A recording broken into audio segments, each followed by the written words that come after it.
Nigeria Maritime University Okerenkoko Establishment Bill 2024 was passed by the Senate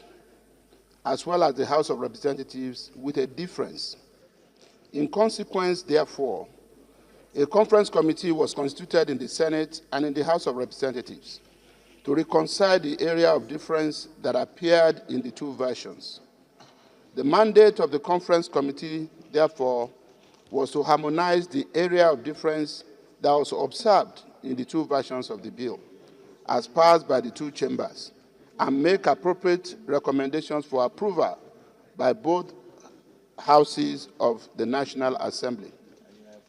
The membership of the conference committees as contained in paragraph 2.2